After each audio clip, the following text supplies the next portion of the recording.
What's up, George?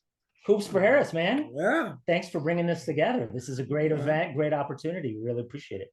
It's the first time I've ever done it, so let's have fun with it. This is a digital telethon. You've never done a digital telethon? This is like old school PBS style. It's one of those things today that I don't understand very well, but I have no idea how this works. But let's make it work and have some fun doing it. We're going to have a great time today, everyone. My name is Brett Goldberg. I'm here with the Hall of Fame coach, George Karl, who helped bring this together. This is an incredible opportunity for social activism, political activism, and really lending some additional support from folks like George Karl, Spike Lee, Crystal Langhorne, Larry Drew II, Arne Duncan, a number of folks that we've got involved today to the cause of the Harris-Walz campaign. So we're going to have a great time doing this. We're going to have a number of interactions for those of you watching on YouTube in order to make this extra interesting, extra fun. We've got some giveaways, so maybe a ball signed from you, maybe a Knicks jersey signed from Spike Lee, the Knicks fan legend, and a couple other things going on. Real quick, what I would love to cut to is just the map to see who all is participating in this and where we've got folks from around the US or maybe even around the world. If you enter your city and your state, you're going to populate up and we're going to capture this data in order to see where we're getting some representation from. So I see, what do we got? We got Denver. Looks like we've got some North Carolina representation there. I see some Georgia. I think that's Atlanta, maybe a little Tennessee, Nashville, certainly from LA, maybe a little bit of Seattle. And we're hoping we get some states, red, blue, purple. I think for a long time, and this goes back to, your experiences with Dean Smith. Talk about this for a second, but Dean Smith and others 50 years ago were recommending activism from basketball people. Talk about that.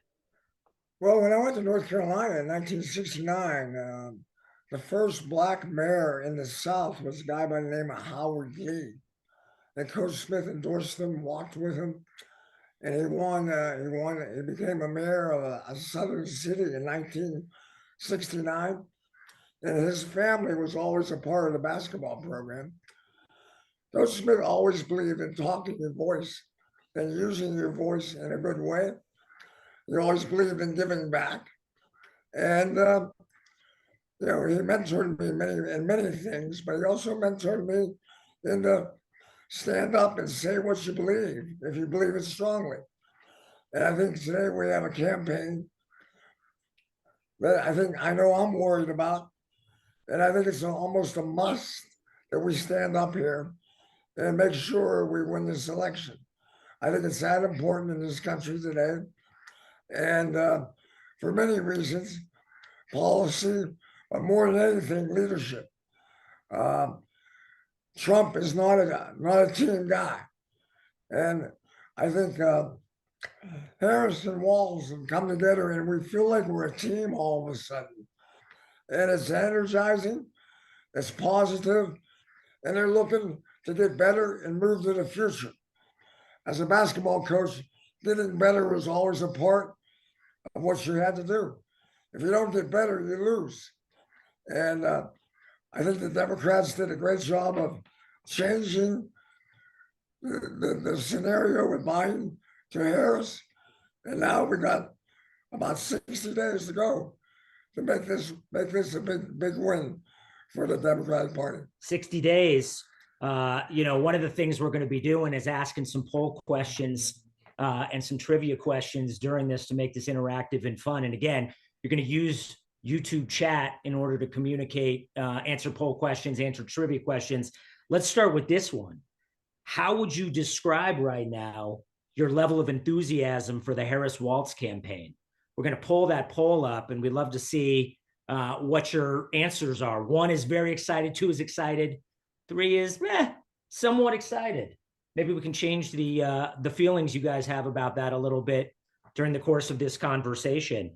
I think the thing that we're really excited about today as well is just getting some interaction from some people, understanding where you guys are all coming from in terms of what's motivating, what's got you amped about this, what's the opportunity going forward from this, and hearing that from Spike and Crystal and Lindsey Harding and some of the other folks that are going to be involved as well.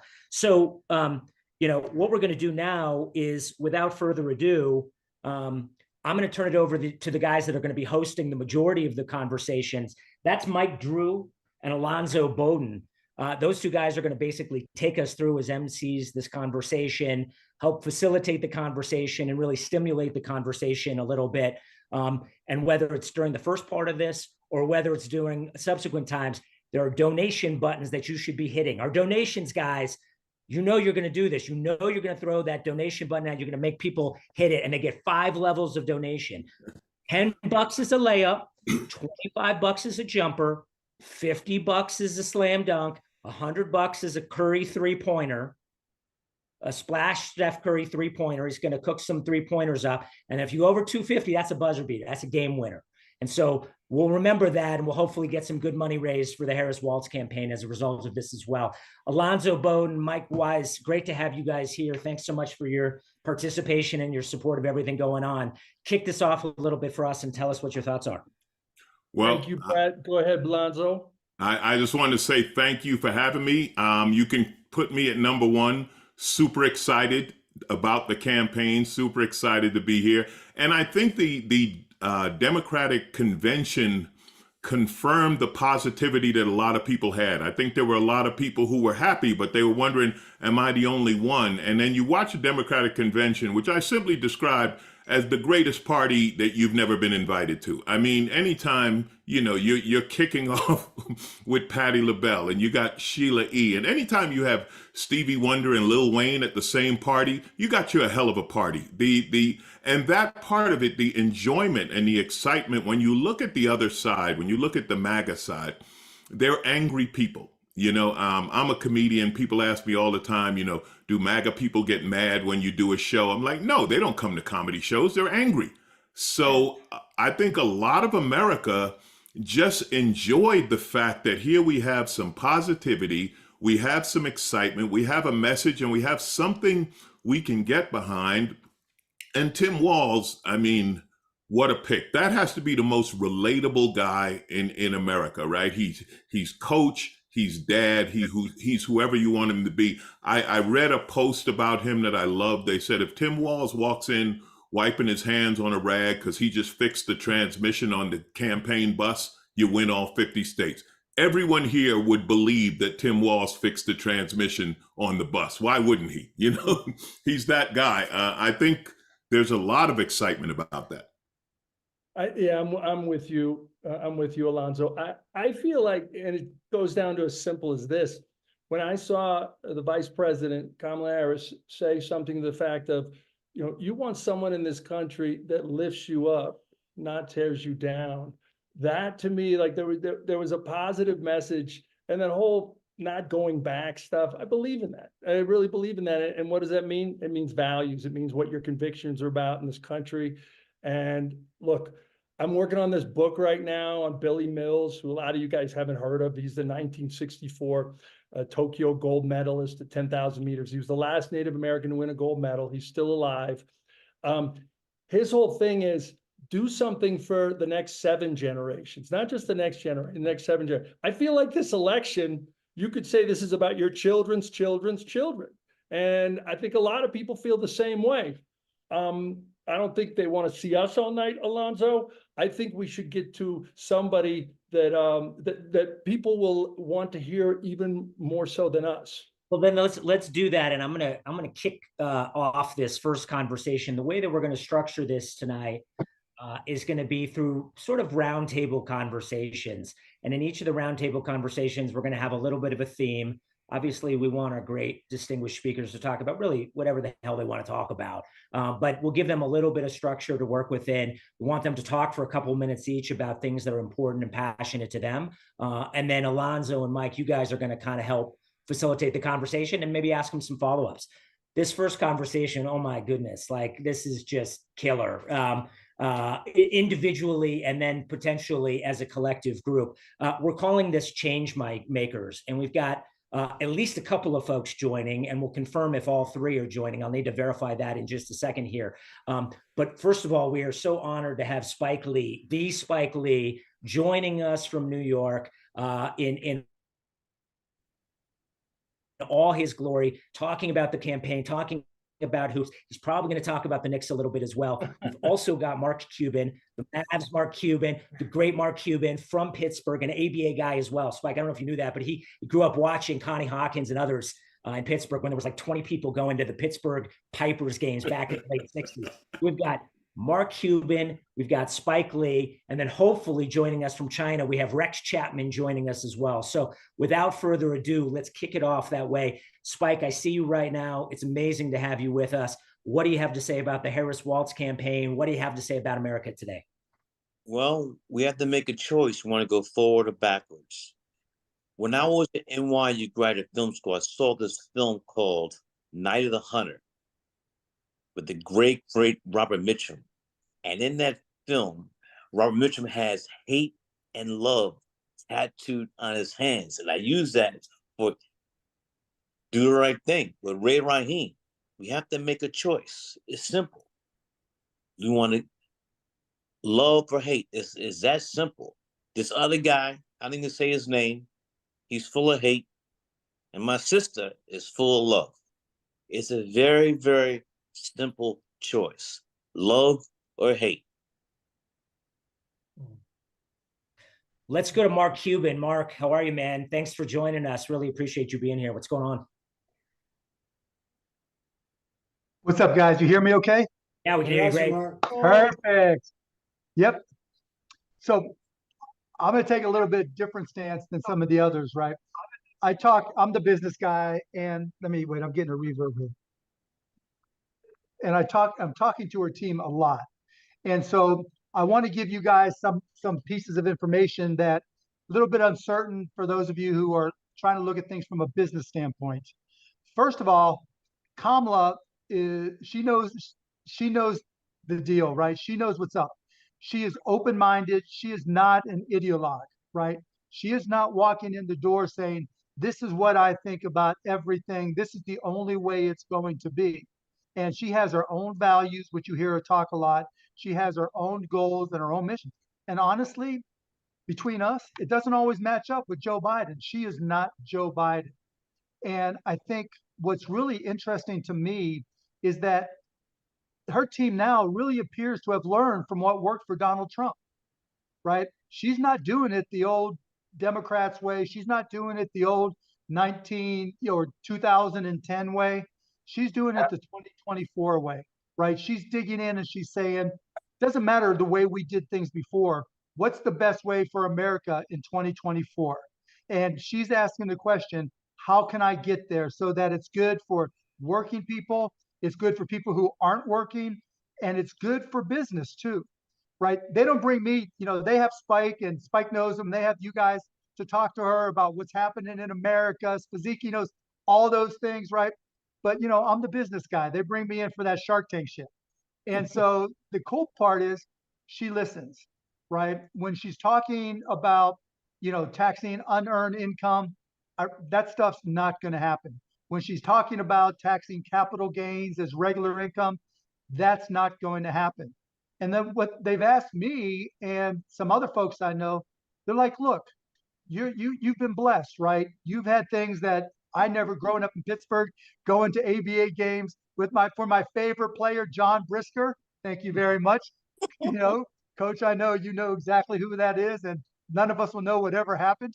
But the important point here is that when we're going in there and we're talking about how can we do things for this country, she's asking folks like me, Mark, you got to give your fair share. What's the best way to do it? She's not just saying, this is the way I think it has to be. And so, things like capital gains, she came out not at 39% today, she came out at 28%. Corporate income, 28%, not as high as it was under Obama, right? So she's finding ways to increase how business people can invest in other businesses. We had long talks with her team about supporting entrepreneurs and supporting startups. And what does she do? She raises the deductions for startups to $50,000. And you know why? You know what they say when they were talking to me? Like, Mark, this isn't going to change a million startups, but if we can have that one kid coming from Indiana University, from Mount Lebanon or Squirrel Hill or from Howard University, wherever, right? And coming out and creating that one business that changes the world because we were thinking about ways to get them started. That's a big step forward. Honestly, if you go back and look at the guys she's competing against, Biden before, Obama before him, nobody has been as pro-business, particularly pro-entrepreneur, pro-startup, and pro-founder as the vice president, as Kamala Harris. I've been so pleasantly surprised. I'm one of those guys that just throws out idea after idea after idea, and her team is like, keep them coming, keep them coming, keep them coming, right? She's not here to put it to the business guy, right, or woman. She's not here to say, okay, you're rich, we're taking all we can from you. She's doing it the right way. And I don't mean trickle down, right? Lowest taxes possible, so it all trickles down. She thinks more in trickle up, right? When we were talking about what's a good capital gains tax, and we were talking about where should it be, I'm like, well, if you get it too high, it's hard to invest in risky companies. And the companies that have the greatest risk, for better or worse right now, are kids starting business that are people of color, LGBTQ, women. They have the hardest time getting investors because they're the riskiest investment. The higher the capital gains, the harder it is for them to get investment. What does she do?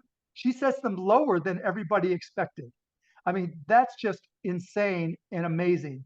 And so when you're talking to, and the reason I say all this, for those of you that talk to other business people who may be supporting the other guy, and they're saying she's not pro-business, she's just trying to tax us into oblivion. All she wants to do is take more from us. It's the exact opposite. She's trying to create a system that's fair. That's her value, a system that's fair. And when it's fair, it also has to be able to allow investors to invest in people who can and help them reach the American dream. That's what it's all about.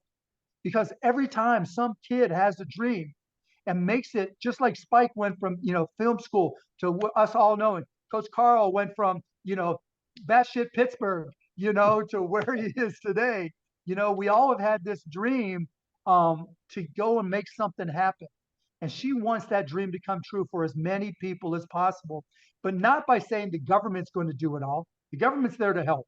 The government has its role, but she wants business people to be part of the solution. She wants business people to feel respected, and she wants us to go out there and pay our fair share of taxes. And so for those of you who know me, if you have any ideas on a better way to do things, you just get it to me, right? Get it to Brett, get it to Coach Carl, and they'll get it to me, and I'll share it with her team. She is that wide open. And I've never been able to say this with any of the candidates I've worked with over the past 20 years. So I'll leave it at that. And the only thing I'll add is go Mavs. Oh, wait a minute. How you living? 10 toes in, Spike. Yeah, when are the Knicks gonna be in? And what's the date? I knew this was gonna happen. I don't even know. You think I know that off the top of my head? No. Well, we got to sit together. We do home and home. Home and home. I got you, Spike. I love you, man. Love you. Always got Okay.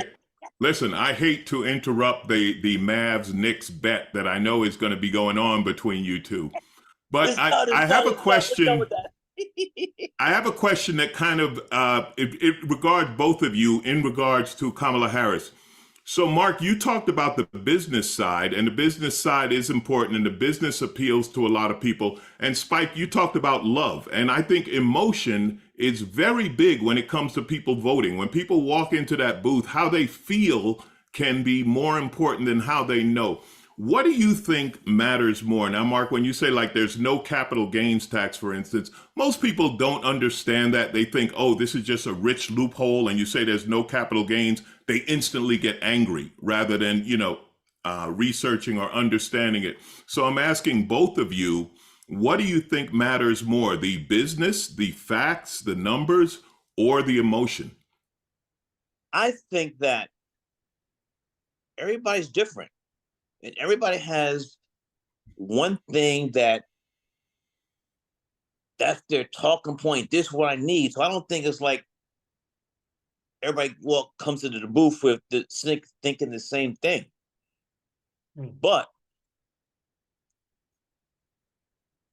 I just feel when I'm around her, the vice president is just, she's a real person and she cares. She cares. This other guy only cares about himself. And he doesn't even try to hide it.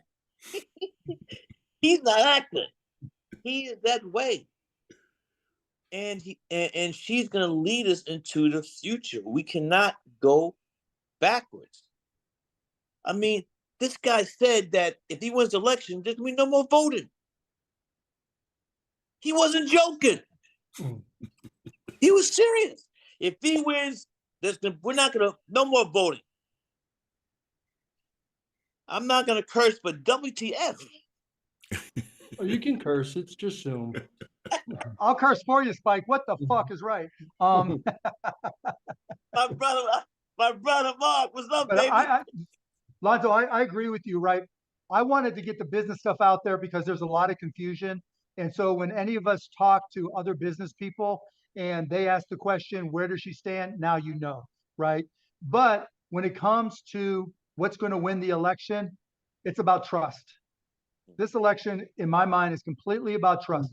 Who do you trust to do the right thing? The person who called the governor of Georgia and asked for 11,000 votes? The person who was okay with hang Mike Pence and asked him to certify the election? January 6th. Or the person who has given her entire life to service? The person who will sit down and talk and care and connect with anybody? There's just no comparison. And I think that's what's really changed. I think you can trust Kamala. I think people do trust Kamala. And I think that's why we have the momentum that we do. So what I wanted to ask was, and both of you guys I've known for a long time in my MBA writing career, and one of the reasons I've liked you more down to earth than most people of your wealth and income and stature. Mark, you went out and literally paid for trying to get Delonte West, who was homeless, obviously mentally ill for a long time. These are some of the progressive issues that you got involved with, irrespective of whether you had money or not. You were going to do it. Spike, I know you're in the same boat, where there is something about helping out the little guy that means something to both of you. I feel like the vice president is the same way in many ways. I just do. She's obviously very human, and like you said, Spike, she exudes that. It comes across. It's really funny to me that one of the things the Republicans hate about her is that she laughs. I mean, imagine that you have a sense of humor, and she has a big, joyful laugh, and they're like, no, you shouldn't be laughing. What's wrong with you? Having a good time and making people feel good. It's really an insane, what a thing to try to attack her on, right? So I fully agree with you, Spike, that her personality and her love of people, it comes across. And it's great that it translates through her speeches and through her public appearances. I could only imagine what it would be like in the room with her. No, you said it all. You said it all. Mark, there was a chance you were going to run for office. Go ahead. Mike, go ahead. Mike, go ahead, Mike. Mark, there was a chance, somebody said you were going to run for office at one point. Was that just crazy, or did you actually think about that?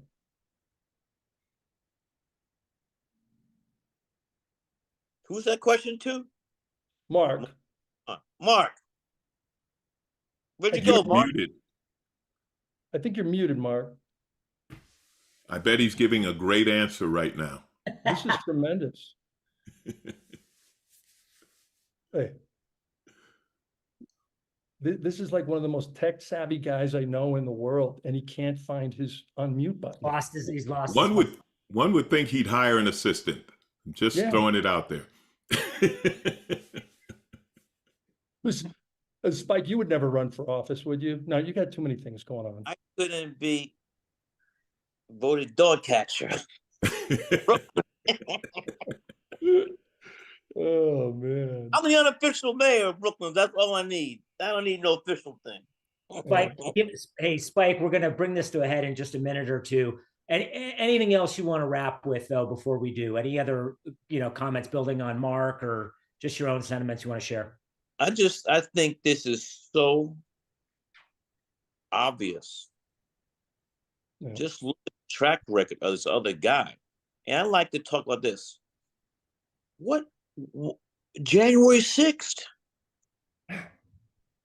January 6th. People are dead because of that.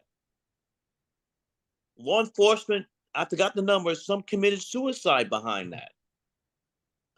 He tried to overthrow the government of the United States of America. And I don't think we talk about that enough. Do you think they would try it again if he loses? When he loses? Oh, that wouldn't surprise me. I mean, and then let's not even talk about 2025. I think that thing he's trying to say has nothing to do with. He was one of the authors of it. So it is so obvious. Here's the thing, though. I always kid my class. In fact, tomorrow's my first day of class. I teach at NYU Graduate Film School. I'm a tenured professor, but teaching at 30 years. I always talk about the 3 S's. Shenanigans. Subterfuge. The last one's a killer. Skullduggery. Shenanigans, skullduggery, and subterfuge. No, subterfuge. Subterfuge and skullduggery. And the one is shenanigans, all of them. That's what this is. It really is. And how often can skullduggery properly be used in a sentence? That's the beauty of it, that this is actually a situation where, yes, skullduggery is afoot. Don't forget subterfuge and shenanigans. those three S's are deadly. I love that. Love that too. Hey, Spike, thank you so much for being with us. Stay on as long as you have time and as long as you're able. We're gonna get to Lenny Wilkens and a couple other greats here. Oh, also, can you hear me? Yeah, we can hear you. Lenny, another great Brooklynite, boys and girls. Boys high. Lenny Wilkens. Brooklyn's in the house. As someone from Queens, we really get tired of you Brooklyn boys. I just want you to know Why you tired. hate it? Why you hate it? Why you hate it? Spike, thanks to you, and we'll see the court side of the NBA Finals when the Knicks are playing the Mavericks, and we're very excited for your team. Let's do a cut over to our first transition. We're going to have a couple of these to get some interaction going, get some giveaways going, and in order to do that, I want to throw it to Corey Jackson and Mr. Danny Ball. Danny's got a great Hoops for Harris image going on behind him. Corey, what's up? You guys are going to do a little bit of trivia action. You're going to do a couple giveaways, and then we'll get into our next conversation with Lenny Wilkens and Eddie Johnson and a few others. Indeed. I don't think there's going to be much skullduggery or shenanigans going on with some of this trivia. The self-diffuse might happen if you start Googling some of these answers on the trivia, but we'll find out sooner or later.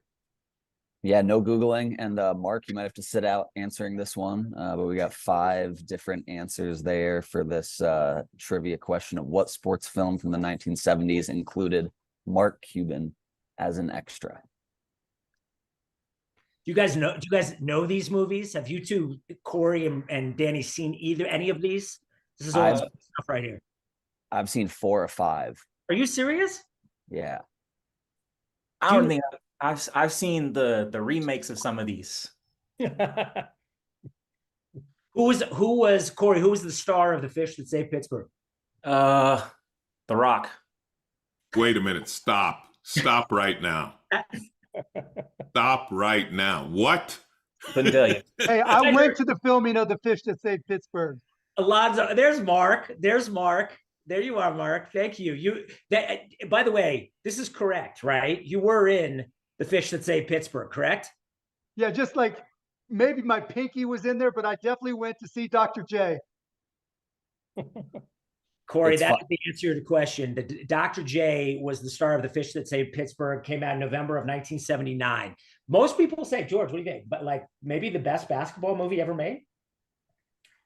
Not many of them have been very good, but that was good. That was watchable. No, it was Hoop Dreams.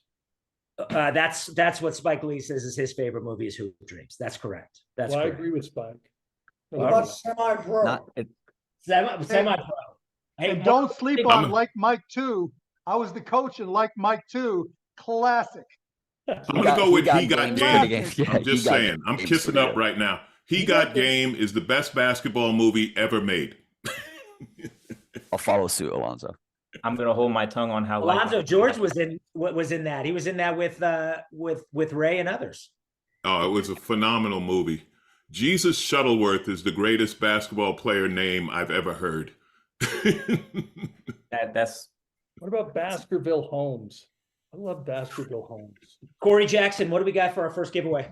all the other great ones. So this is something I think I would love to enjoy myself. It is a Coach Carl ABA signed ball, basketball. So for those of y'all familiar with the ABA or the basketballs, the red, white, and blue ones, I'll tell you after using them myself, they're pretty nice. Using Bring the ball back. the Mark, we need to talk about that, by the way. We need to see about getting some ABA balls going, maybe in the in-season tournament or something. We need to do that. Corey, we've got 3 of them to give away. So let's see who the 3 winners are of the ABA balls. You're going to email Corey@truthplusmedia.com if you're one of the 3 winners. Let's get the poll going if we can get it, or the spinner going. I'm writing these names down. I don't want any spam emails. It's the first one. Aiden Stein. Aiden Stein. Aiden Stein, you're the winner of a George Carl signed ABA ball. You need to email Corey, Cory, @truthplusmedia.com. Let's do the second spinner.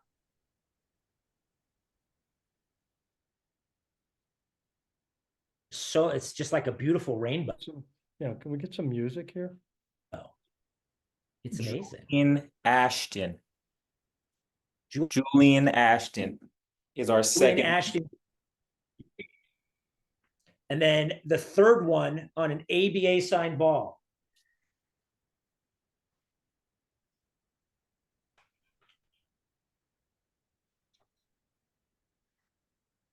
Ooh, that's a tough one. Ann C. Maybe we should do one more.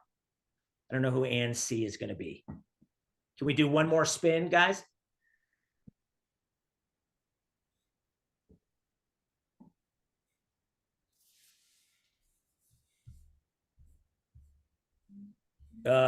Carolina Hoop Scoop. If that is you, email Corey, Cory, @truthplusmedia.com. And you'll get a signed ABA ball by the Hall of Famer next to me, George Carl. Thank you, Danny. Thank you, Corey. Let's get into our next section. We've got more giveaways and trivia coming up. We're going to call this section Hoops Heritage. And we have hopefully four participants joining us on this one. First of all, the Lenny Wilkens, who is, I believe, still right at this moment. This is going to change with Jerry West's enshrinement later this year in October. But the only 3-time enshrined Hall of Famer, Lenny Wilkens, joining us from Seattle. Eddie Johnson, the 2-time NBA All-Star, respected basketball analyst for the Phoenix Suns, and 6th Man of the Year multiple times over, or maybe just once in 1989. John Y. Brown III, former Kentucky Secretary of State, and one of the former owners of the ABA Kentucky Colonels, Lenny Wilkens and Eddie Johnson. I don't know if you know this, but this is Ellie Brown and John Y. Brown II's son. And then last but not least, Larry Drew II, former NBA player, son of a longtime NBA coach, Larry Drew, a UNC champion in 2009, and a great at UCLA as well. So we've got you 4 guys. let's start with Lenny Wilkens, because Lenny, I know, Coach, you got something else you got to go to in Seattle tonight. Tell us about why your support of the Harris-Walz campaign and Kamala Harris is the next president of the United States. Well, for me, it's easy. You know, I've grown up, grew up in Brooklyn, Spike's hometown.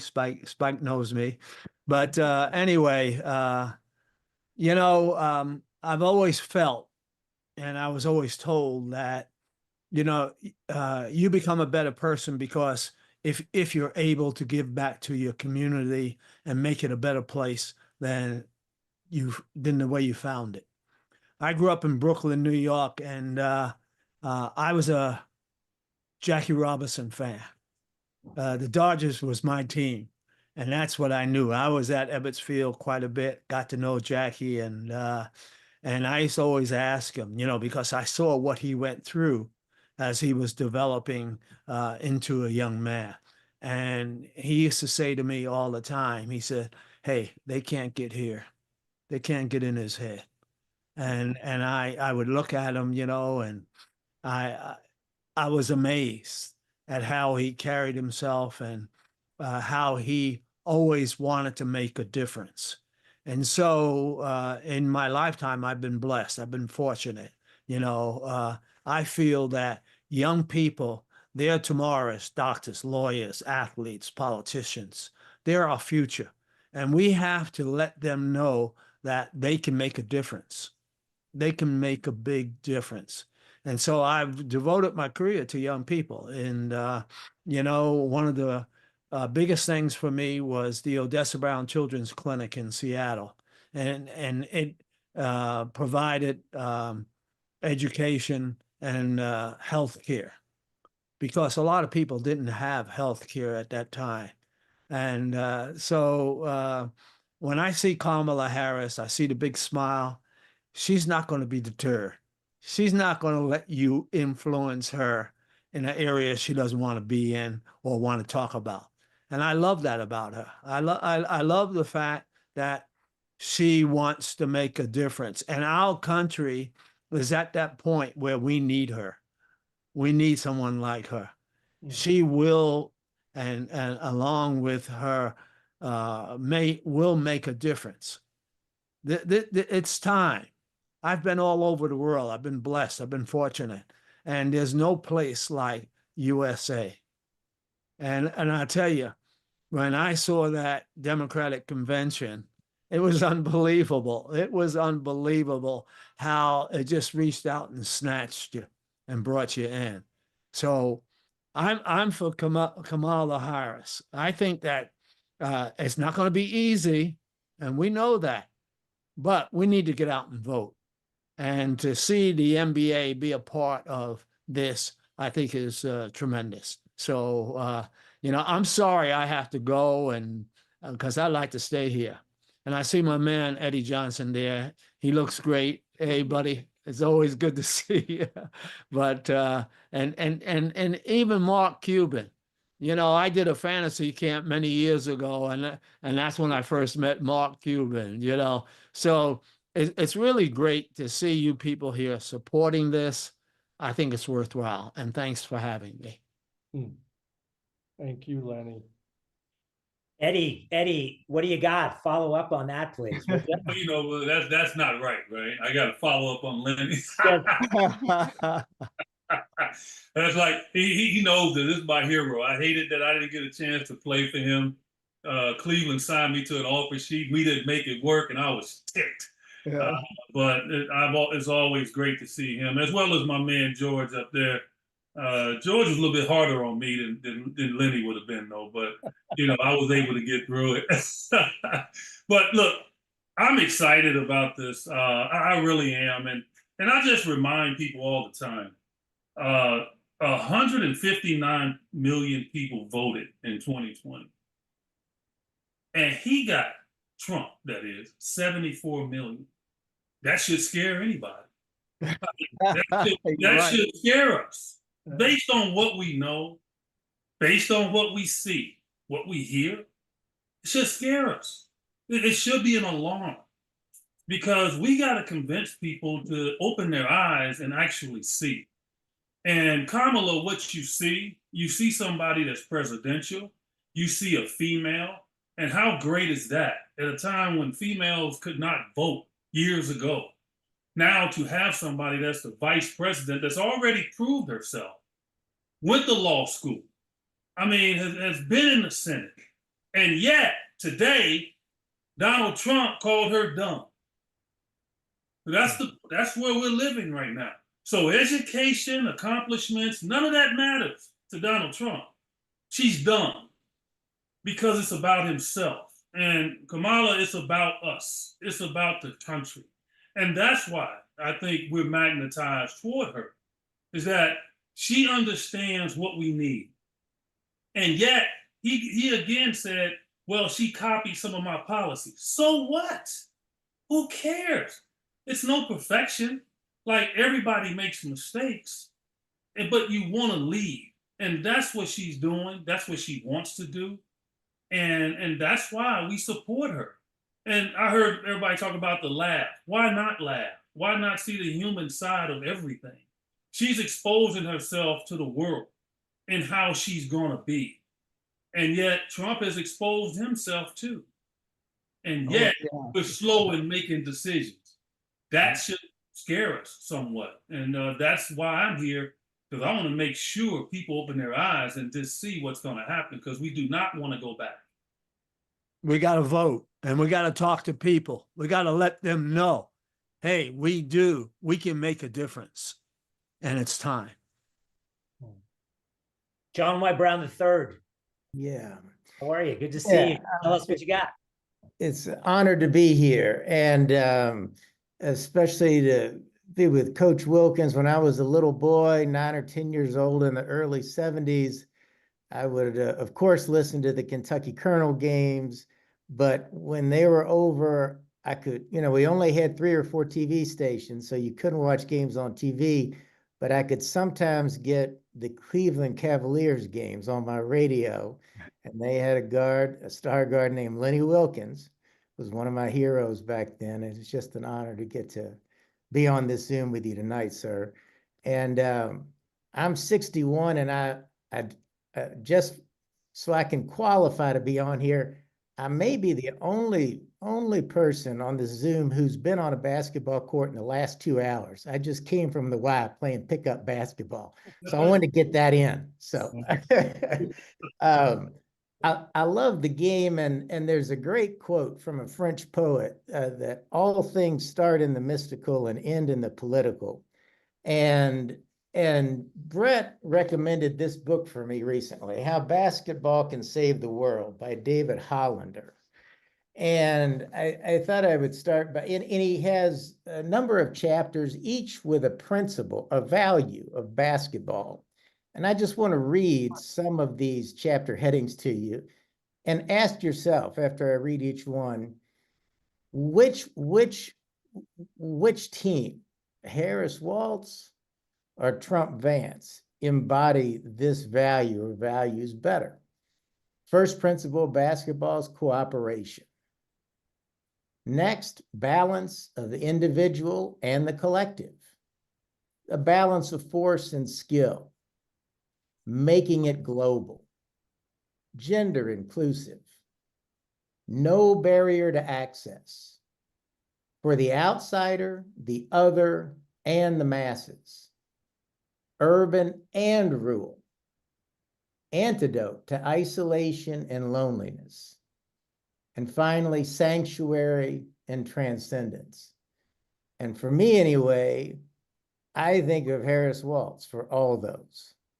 And that's why I think this is a good idea to have Hoops for Harris. I think they align well with the values of basketball and why we love the game, and why we're hopeful too about our country. And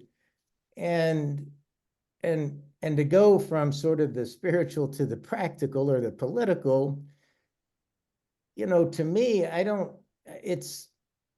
we can talk a lot about policy. We can talk a lot about personalities, but as I said in the chat earlier, I think at the end of the day, it's who can we believe in?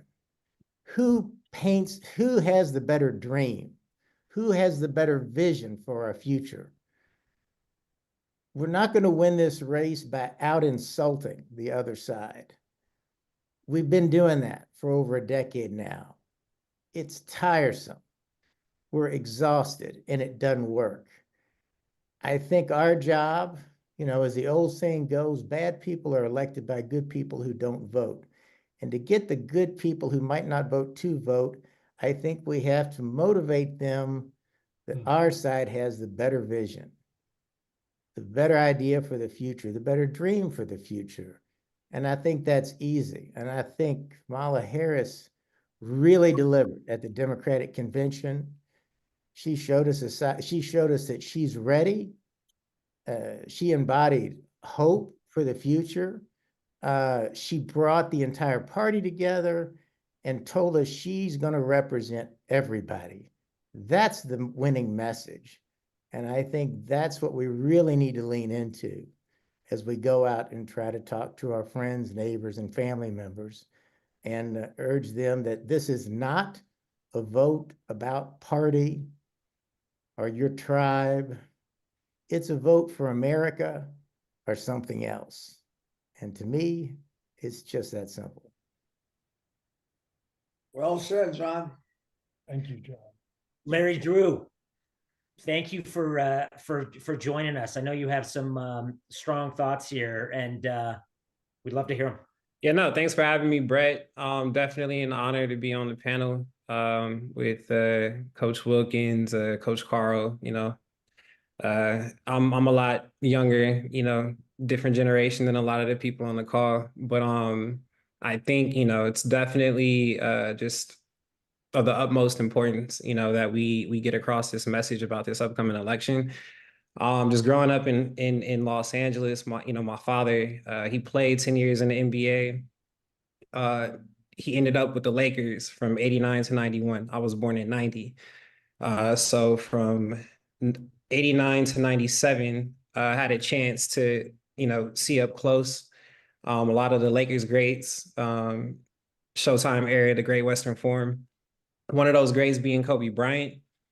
I just remember that whole time frame very vividly. My dad being very excited about the opportunity at having the chance to acquire, a young Kobe. He was just a teenager at the time, but I think he saw a lot of the values, he wanted to instill in me at a young age about leadership, not following the crowd, just being able to stand alone and stand proud and stand on your morals and your ethics. And then so when Kobe came around, one of the things he used to talk about vividly was his work ethic before he even stepped on the court, before workouts was, he had a whole routine where he worked on his form shooting, where he worked on his balance, where he worked on his ball handling. Whereas most guys, if they would come out on the court, they would kind of just start jacking up shots. So he fell in love with Kobe right away. I actually had a chance to see Kobe firsthand in 2003. I was invited by Nike to be a part of a select group of amateur athletes out here in SoCal to be a part of an observation group. So we went out to this remote location, this gym at like 4 o'clock in the morning. Kobe comes out. He's already drenched in sweat. And I remember then noticing something about the way Kobe worked on his game, in that he was visualizing when nobody else was out there on the court. Nowadays you look at basketball players, they got trainers, they got, all the fancy gear and equipment, a lot of dancing going on. But Kobe, it was just him. It was his trainer, which was more or less like a glorified rebounder and, a ball in a hoop. And with that, in his imagination, he was able to kind of, from what I was able to pick up on, visualize the defense out there on the court, even when it was just him. So now we've all seen Kobe hit tough shots where we're like, man, how did he make that? How did it go in? My theory is that he was such a powerful visualizer, such a powerful storyteller, that by the time he was in the games, doesn't matter the defense, he was already, kind of, in that, that mental space, that Mamba mentality space where it's like, it's nobody else out there on the court. He's gone through so many repetitions meticulously, in with the intensity that he used to go about his preparation. So that again, by the time he got onto the court, I feel like he didn't see anybody out there. And so the message in that is just, having a vision, being able to story tell is compatible to, being able to inspire others and bringing people together for a call to action. Like I feel the Democratic ticket has been able to do, especially since the DNC. I feel like there's been a lot of good momentum, a lot of excitement on our side, and definitely, again, just want to, stress the importance, because another lesson that I did learn in my days playing, I spent time 2017 with Team USA. During that time, I was fortunate enough to have a conversation with Greg Popovich. So our head coach, Jeff Van Gundy, brought out Coach Pop to give us a little pep talk before one of our practices. And so one of the things that Pop talked about was instilling appropriate fear in all of his team. Basically the idea, the concept that you want to respect your opponent so much that you have an appropriate fear about them so that you prepare for the match, for the game accordingly. And so with that, I look at Trump, I look at, the MAGA ticket, and I feel like we definitely should have an appropriate fear, echoing some of the same sentiments that have already been made, but just, about some of the very real possibilities that can go down if, Kamala and Coach Walz do not, if they don't win this election. And so with that being said, I just think it's up to us, especially as, professional athletes, former professional athletes, or people who have, worked in the profession of competition, to do our due diligence to make sure that we're going out there, we're reaching out to different people within our communities and making sure that we're uplifting everybody in the best way. But I feel like that we can do that is to encourage people to get out, to vote, to support Kamala Harris, Tim Walz, and to make sure that they get elected. Alonzo, you're muted.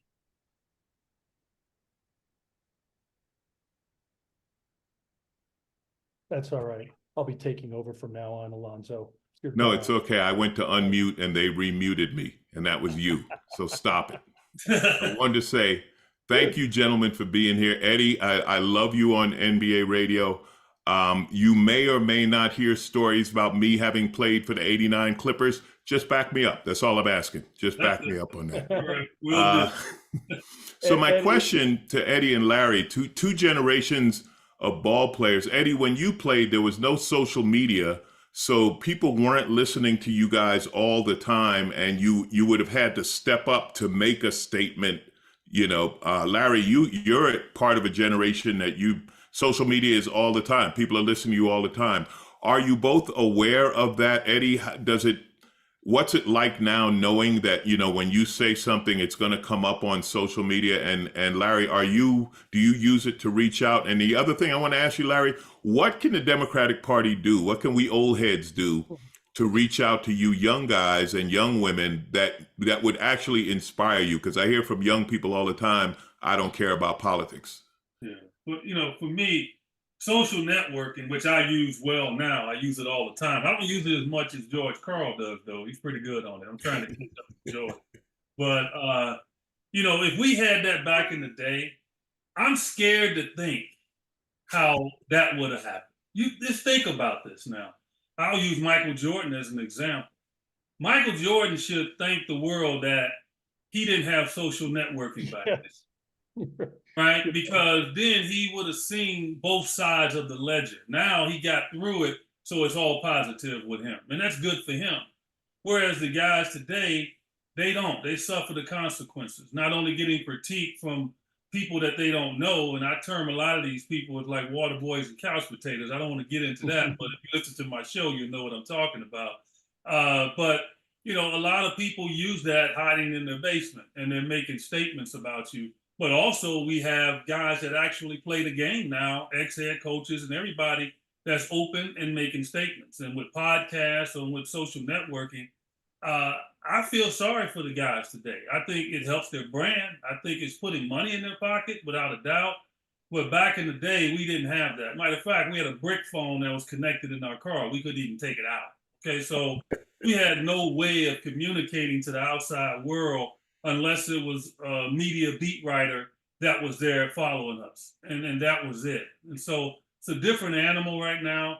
And young people like Larry, they understand the technology and they can really get out there. They have huge followings and they have to use that really to the level that's going to help us get Kamala Harris in office, because that's going to be the difference as well too.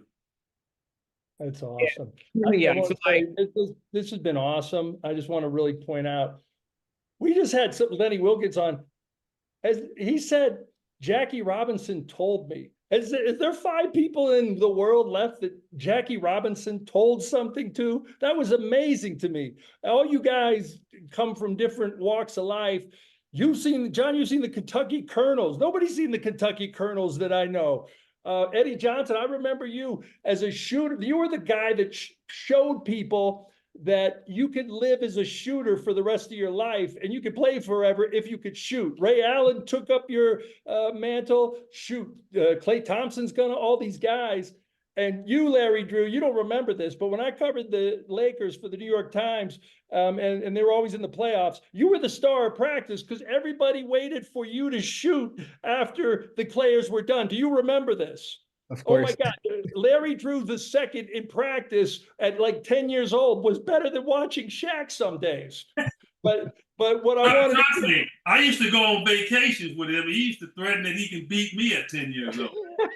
But what I wanted to get around to was, beyond all the basketball, you all stand for the right things. And I want to thank you for that. And it makes people like me want to smash the donate button. I hope everybody out there listening smashes the donate button right now, because what you're talking about, we can all relate with.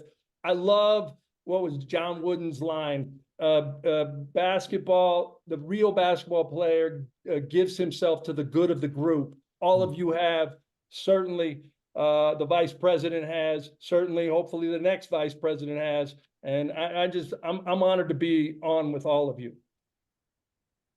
Any parting shots, John Y. Brown, Larry Drew, Eddie Johnson, before we keep moving forward? No, I just think that social media is definitely a tool, you know, as long as we continue to use it positively for the right purposes, you know, can be, you know, used to influence, like we've been able to see, you know, just in the weeks since the DNC.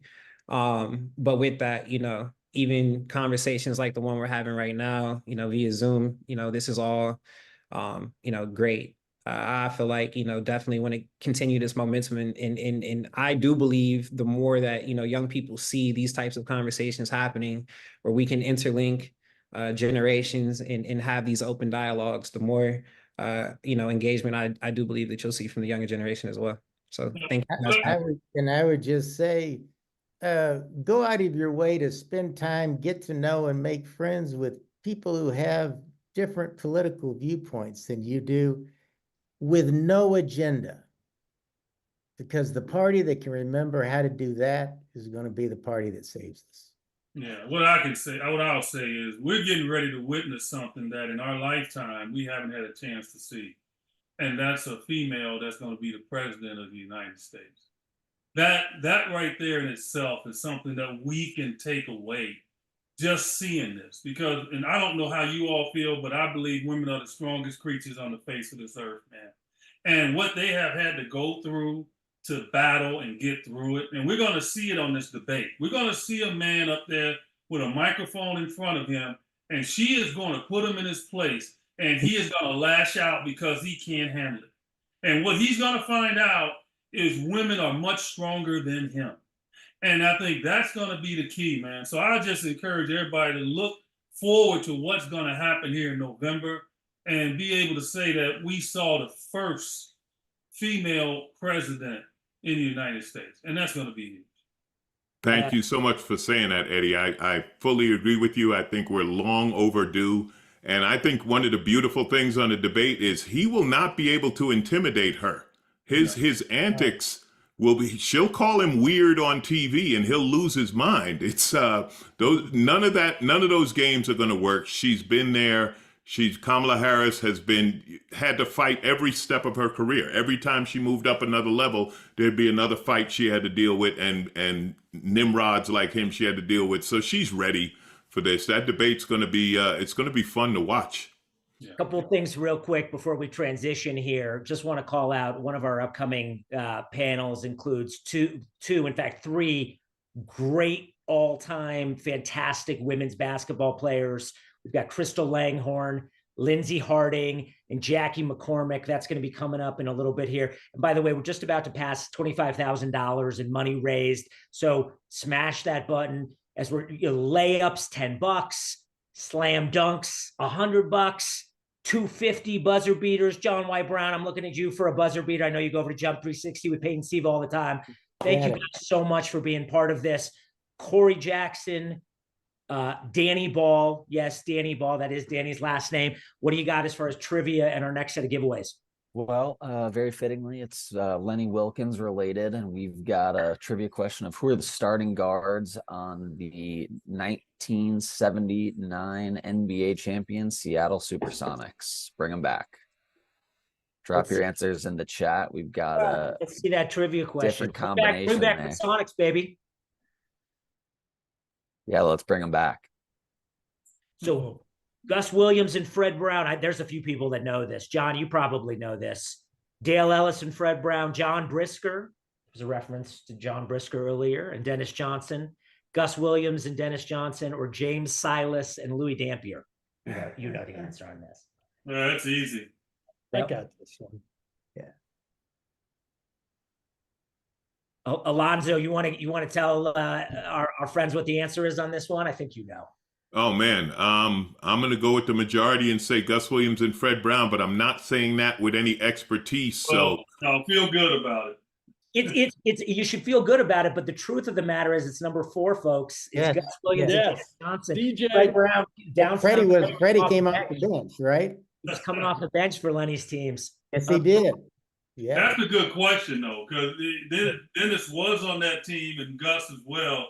But Fred Brown is a legend, so I can see a lot of people getting that wrong. Eddie, you could have held up 4 fingers and helped me on that one. That would be an assist. You could have had. I know you're a shooter, but you could have had an assist on that play. Eddie Johnson, the James Silas, Louis Dampier connection. That was actually the backcourt that year of the Spurs. Yes, sir. You got some great ABA ties there.Louis was mostly with the Kentucky Colonels, but at the point he was playing for the Spurs. So there you go. And Corey, what do we got for giveaways? No offense to the OGs, but this trivia is way too much for me. I'll take my chances with the spinners. And with this prize, we have a Coach Lenny Wilkens signed NBA basketball. We have 3 of them to give away. Let's get to spinning.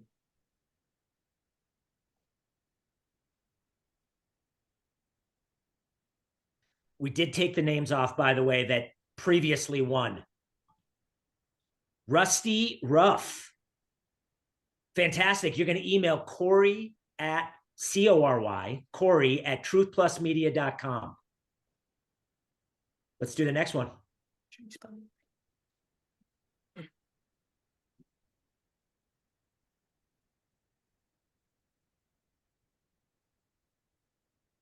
Dana Berry, your winner number 2.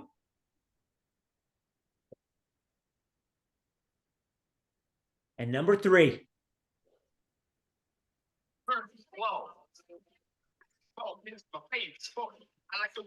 CBT 470. Let's do one more. Let's try one more on that. I don't know what CBT 70 would be, Corey. Cognitive behavioral therapy. Yeah. Good point. Sunny Singer. There you go. Corey at truthplusmedia.com. Signed Lenny Wilkens ball. And again, Lenny Wilkens today, this is going to change in October, I think is the only 3-time enshrined Hall of Famer in the Naismith Hall of Fame in Springfield, Massachusetts. I think it is. That is, he is that iconic. And bring back the Sonics. All right. Next panel, folks. Policymakers. This is going to be a great one. First off, we have Arne Duncan. If you don't know Arne Duncan, you need to know Arne Duncan, and you're going to get to know Arne Duncan here. He's the former U.S. Secretary of Education for President Barack Obama. He was a captain of the Harvard basketball team. I don't think they were NCAA champions or anything like that, but that means he's a really, really good basketball player.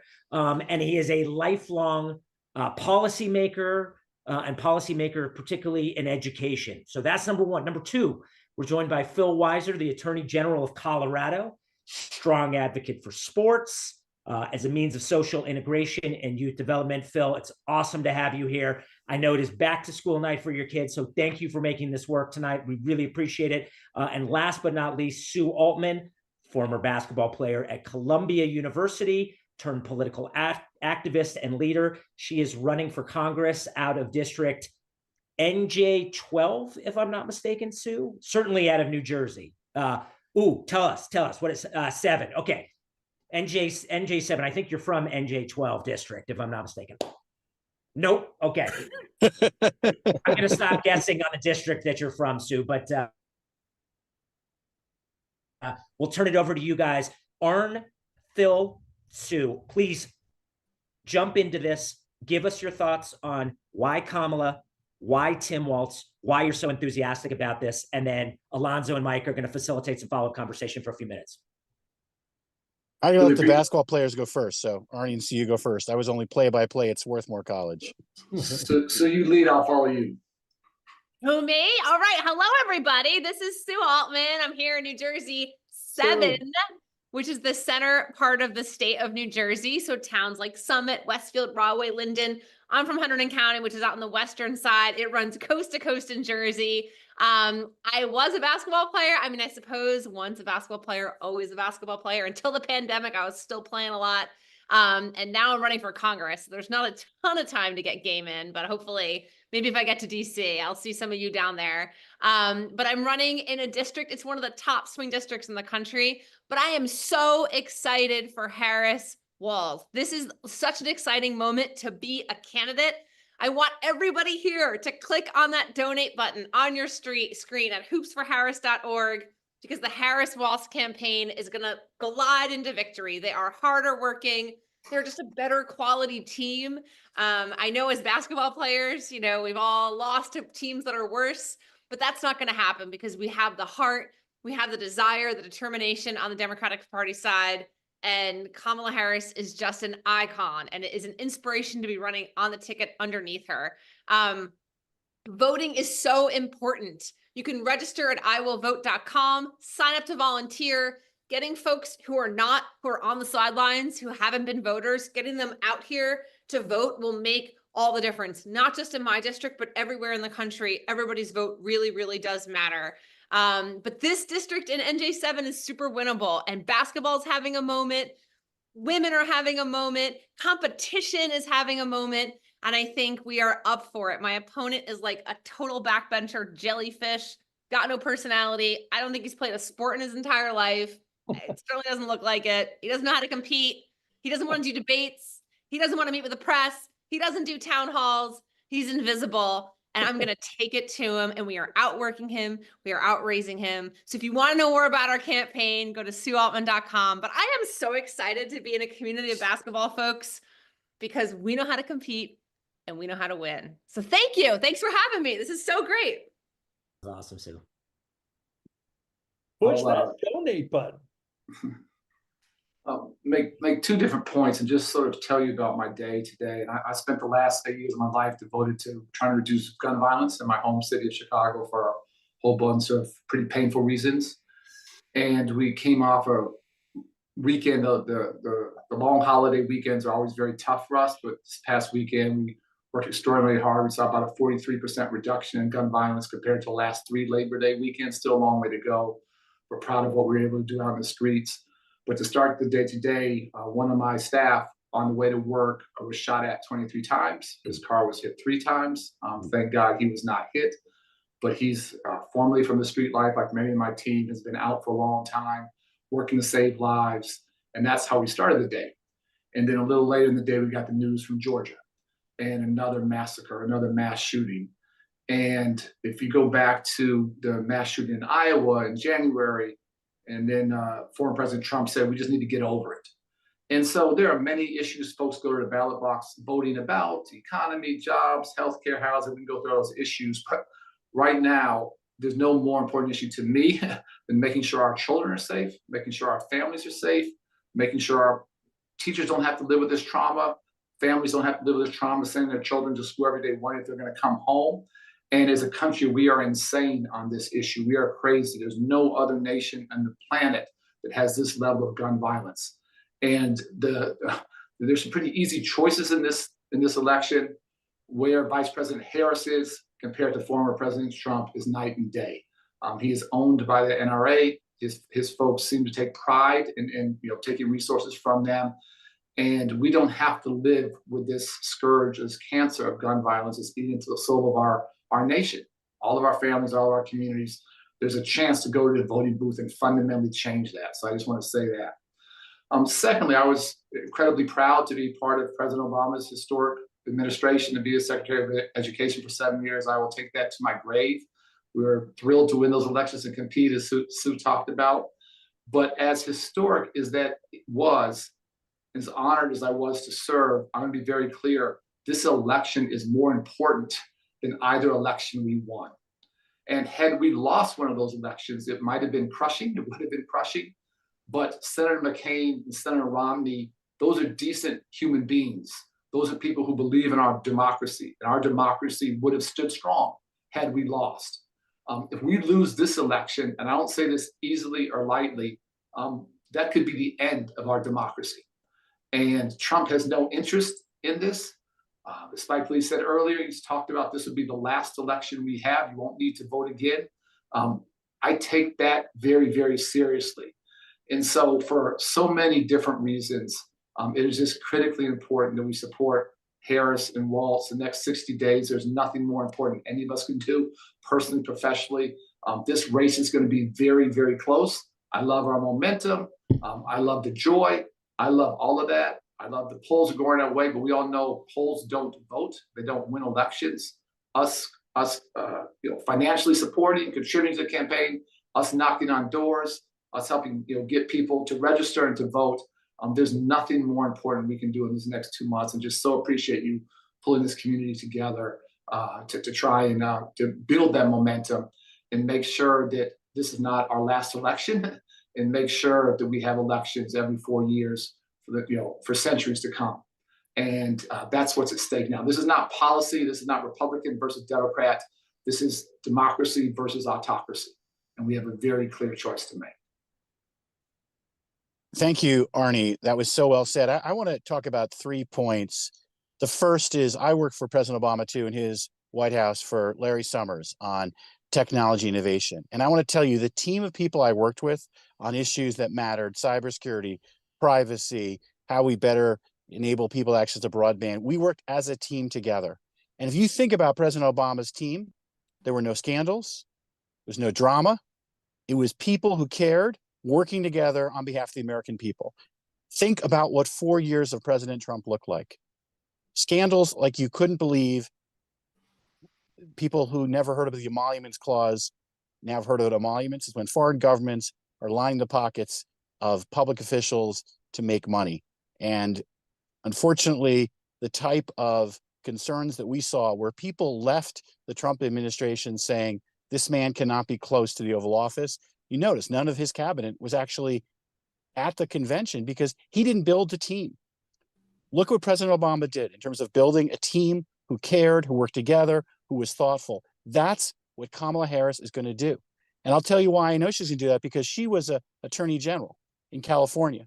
And she worked as a leader of the team of AGs. You heard about this at the convention, taking on the big banks, making sure that they were held accountable for the mortgage foreclosure mess. That leadership she showed made a difference. She also took on big tech, working on protecting kids and addressing what still is a real challenge, where these apps are harming young people. And then think about everything that's at stake in our future. And I think Arnie said it well, how our democratic republic is going to function. And I will tell you, I love the statement made before. She said, I'm putting a Republican in my cabinet. I believe in ideas. I believe in working through issues together. We need a politics that brings people together to solve problems. People are struggling. Affordability is a real issue. Reproductive freedom is a real issue. Gun violence is a real issue. We're either going to have a president brings us together to solve problems, or someone who divides us trying to score political points. This has so much at stake. So as you think about an investment in your kid's future, don't sit this election out. I often say our democracy is not a spectator sport. It's a team sport. We need all of us on the fields. I want to thank all of you. I appreciate your points. Sue, your enthusiasm is infectious and fantastic. Thank you for that. Arne, I have a question in regards to the spirit of what was brought up earlier in talking to people on the other side and talking to Republicans. When they talk about literally doing away with the Department of Education, what do you say to someone who thinks that's a good idea? Well, Trump lies incessantly, constantly, but every once in a while he tells the truth. And he said something that I'll never forget. He said, I love the uneducated. And he meant that. And why does Trump love the uneducated? Because they're more easily manipulated. They don't think critically for themselves. They're not going to challenge. They're going to take wisdom, from on high. And he has no interest in a better educated America. He has no interest in more children having access to high quality early childhood education, or raising high school graduation rates, or trying to lead the world in college completion rates. And we know we live in a flat world, highly competitive, with a high wage, high skilled jobs. You can go to the best educated workforce, wherever that is in the world. That should be in the United States of America. That should be in our communities. He does not want that, because he does not want people who could think for themselves. So I don't take that as an idle threat to eliminate the Department of Education. When he was the president, he did nothing to improve education opportunities. He did a lot to destroy them, to take them away. And let me just speak very specifically on the role of the federal government. When we had to try and integrate schools in Little Rock, Arkansas, the federal government had to come in. We had to try and provide access to high quality early childhood education. The federal government had to do that. We had to educate children with special needs. You had to pass IDA. The federal government had to do that. When you think about the millions and millions, hundreds of millions of dollars in Pell Grants and loans to make college more affordable, who does that? The federal government has to do that. And so there's an importance, not only the federal government's role, but there's a very important leadership role. To walk away from that will make us dumber. And the dumber we are, the sicker we are. That's honestly, that's the kind of populace he wants. The final thing I'll say is that I have to say that a great military is our best defense, but a great education system is our best offense as a nation. We would never have 50 navies or 50 armies. It's in our national imperative, our national interest to have a strong military. It is equally, if not more so, in our national interest to have a world-class education system. We need to get better, not go backwards. For Phil, Sue, or Arne, I thought what you said earlier about the gun violence, Arne, that's the leading cause of death among children in our society now, which is just unheard of. My dad came from a Nevada boom town. He was given a .22 when he was about 6. And on his deathbed, he told me, he said, this NRA stuff is crazy. It's, he said, your Second Amendment right should not supersede my children's right not to be indiscriminately shot. How do we get gun sensible people that think we're going to take away all their guns just realize, no, we want a background check. We want to take away magazines. We want to take away semi-automatic weapons. No self-respecting hunter would ever shoot an animal with an AR-15. I guess what I'm getting at is how do we have conversations with the other side about gun safety as opposed to no guns? Well, I think it's pretty simple. When these kids get killed in school, we don't know if we don't care. Are they Republicans or are they Democrats? It just doesn't matter. We all bleed the same. And so, parents in Georgia, parents in these states that have been governed by, frankly, Republican governors who do everything they can to make guns more accessible. If you saw the campaign ads for the congressman in that district that had the massacre today, it will make your stomach turn. It is horrific to watch. And so this is just about, having kids grow up, not living with fear every single day. No one's trying to take everyone's guns, but to your point, Mike, weapons of war belong on the battlefield. They don't belong in our communities. Having background checks is not that complicated. The truth is, the vast majority of Americans, Democrats and Republicans, we poll test this all the time. It's literally 75, 80, 85% of all Americans agree with this. We just have politicians who are in the pocket of the NRA, and Trump being right up there at the top of that, who don't let, who thwart the will of the American people, not of Democratic people, not of Republican parents, of Americans. And we have to finally say enough is enough and stop living with this insanity. In Colorado, we passed a red flag law that we had to take both houses of the legislature because one Republican was willing to support what would have been the weakest red flag on the nation. He got pushed out of the Republican Party. He's now an independent. This should not be a partisan issue. Arnie's right. Overwhelming majorities support background checks, red flag laws, limits on magazine capacity, even assault weapon restrictions. This is sound gun safety. We don't need weapons of war in the hands of people who are dangerous. The problem is the NRA and the gun lobby wants more weapons being sold. People are making money on this. We have to own the narrative that we believe in preventing gun violence, smart measures, and win elections. And it is on the ballot this November, up and down the ballot. Electing Sue in New Jersey will help us be in a position to make sure we can do smart things at the federal level to prevent gun violence. Right now, if we have restrictions in Colorado, but not in Wyoming, people can go to Wyoming and buy guns really easily. And that becomes a real loophole problem for us. The way we end it is by leadership on the federal level. It's so true. And here in New Jersey, I am biased, but our governor, Phil Murphy, with Attorney General Matt Plotkin, and they had a gun czar whose job it was to sort of figure out how to partner with law enforcement, how to partner across the aisle. But we were able to put into place here in New Jersey some of the strictest gun control measures that were common sense, that even had buy-in from law enforcement, some Republican buy-in. And that's been an incredible accomplishment by the Murphy administration. So I see New Jersey as hopefully being a beacon of hope for this type of cross-partisan cooperation to do some very common sense things that truly give law enforcement the tools they need to get these dangerous guns off of our streets and out of the hands of criminals. And I think when we frame it that way, when it's about keeping our community safe, it's very hard to be against that. And we found some really interesting coalitions here in New Jersey, and the governor and the attorney general and gun czar Bill Costner have a lot of credit there to go around. So I think New Jersey could be a model for the country. And I'm hoping when I get to Washington that I can work with a lot of the folks already in Congress on this critical issue, because it's school shootings, it's street violence, it's domestic violence. It really cuts across all different quadrants of American life. Do you think, Sorry, and I'm asking the panel, last do question. you think the fact that Coach Walz is a hunter and comes from a gun background, and as you said, Sue, just common sense gun use, hunters, people target shooting, whatever.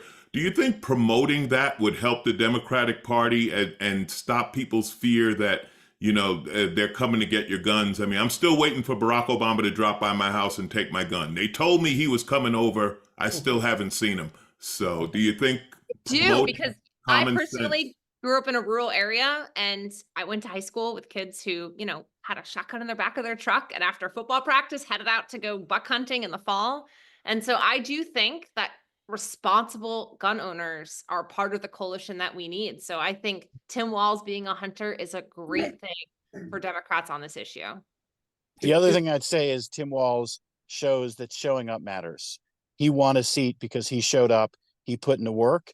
We as Democrats need to show up everywhere. People need to know that we care about them. And when we say, here's what we're trying to do, make sure that dangerous people don't have firearms, people say that makes sense. And they'll say, hey, it's different for me down here in rural Colorado than it is in Denver. And I'll say, I get it. And so that matters too, that we show up the way Tim Walz does. People need to know that we care about them. And that's going to help us win elections and make good public policy. Alonzo, it's a great point, because he's like a perfect example of this issue. You probably know he started out being A-rated by the NRA. That's where he started his career. They loved him. And it was actually after a mass shooting at a school where his daughter said, "Dad, you got to do something different here." He's talked about this publicly. This is not insider baseball. And he flipped on that issue. He changed, gave all that NRA money to charity, and he's absolutely responsible gun owner, but wants to keep all of our children safe. So he can relate to those who want to hunt and shoot. Again, people want to hunt deer or geese or ducks. That's all good.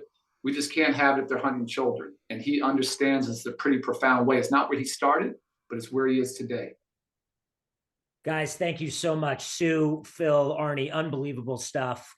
IWillVote.com to register to vote. Press the donation button. Thank you very much again, Phil. Thank you so much for joining us on Back to School Night. Arnie, same to you, and Sue, same to you. We really appreciate you guys. Thanks, guys. Corey Jackson, it's going to be you and me. Danny Ball had to go do other things, apparently. I don't know what's more important than Hoop Harris. But anyway, alas, so it is. So we're going to do a little bit of trivia action. We're going to do an amazing giveaway in just a minute. And here's the trivia question we're going to throw up on the screen. Which former NBA player served as a U.S. Senator from New Jersey, to Sue Altman's home state? Which former NBA player served as a U.S. Senator from New Jersey? Now, you type 1, 2, or 3, or 4, or 5, I suppose, into the chat. That's going to populate your answer. We'll give this a second. This one feels pretty easy to me, George. I felt like I, gave a layup on this one. I put this one up there. I love this person. Like, I love this human being who we would like to have on Hoops for Harris at some point in time. The older generation should get this one. Corey, what do you think? Is this a hard one for you? Like, do you look at this and go, I don't really have any idea? It might be Kevin Johnson, or maybe it's Rick Barry, or do you know? Now, I know Kevin Johnson. We call him the mayor out here in California, and that's about all I know in terms of politics. So I couldn't tell you with this one, but looking from the trivia polls, it looks like Bill Bradley's the answer. I might have to roll with him. It is definitely Bill Bradley. Phil Jackson has never been a politician. I don't think he's capable of being a politician. Dave DeBusschere was the ABA commissioner at one point in time, and Rick Barry hasn't been a politician. I don't think he's capable of being a politician either. It is Bill Bradley. We would be so thrilled some point in time. Arne Duncan is going to hopefully help us get Bill Bradley on for maybe another Hoops for Harris. We do another Hoops for Harris, but I'm feeling like maybe we should. And Corey, for the giveaway, you want to talk about this one a little bit real quick, or you want me to tee this up? And I had to do my own research on this type of artwork, but we have Keegan Hall artwork. We have 4 winners winning some Keegan Hall artwork. If you don't know who Keegan Hall is, make sure you do your research, look him up. Pencil-based art, especially sports related. If you look him up, got some cool stuff on Instagram, got some cool stuff on the internet. So we got 4 winners for some Keegan Hall artwork. KeeganHall.com. It's good stuff. KeeganHall.com. We love him. He's a Seattle guy. Crystal, we're going to need to figure out something for you with the Storm. I'm sure he'd love to do something with Sue. And by the way, he told me tonight that he wants to connect up with Spike Lee to do a Mars Blackman drawing as well, Corey. And I guess Spike owns the IP around Mars Blackman, which was pretty good upon his part in the 1980s for him to do that. So let's do the spinner. We've got 4 pieces of Keegan Hall artwork. And the first one, we'll go with the Michael Jordan piece.